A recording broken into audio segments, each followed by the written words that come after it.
The Life and Times of Ettore Sottsass. Ettore Sottsass loved to paint, but trained as an architect like his father had wanted.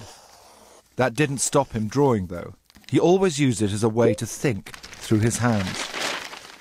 He always carried a camera, too, shooting everything from walls, hotel rooms, doorways and kitchens. He wanted to remember and understand the world. But it probably wasn't his sketching, painting or photography that you remember him for. It was his design. He was one of the major forces behind the flood of design that came out of Italy after the war.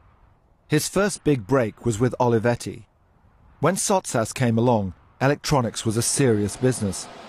The machines were large, cold and scary. Ettore made them fun, friendly and sexy. His Valentine typewriter became an iconic pop product and won him loads of prizes too. But he got bored with Olivetti and mass production and took off for India to find out more about life. What he discovered there was colour and emotion. He loved the way that even poor people wore bright colours and had bright homes. These colours stayed with him for the rest of his career. Later he went off to America and to the ideas of pop art, Warhol and the Beat generation. He returned to Italy determined to shake things up. Even in his 60s, he was unstoppable. After a night of Bob Dylan records, he formed the Memphis Group. The group's fluorescent colours and squiggly-shaped furniture would make him internationally famous. Sottsass said, "Memphis is like a very strong drug. You cannot take too much. It's like eating only cake."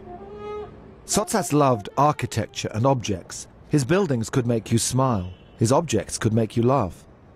One of his favourite objects was an Emeco Navy chair. He was one of the first designers to use it out of its usual context. They were designed to be used on Navy ships, schools and prisons. Ettore used them on his luxury Amazon Express yacht. Other designers soon followed the trend. It was his use of the Navy chair that brought him to meet Emeco.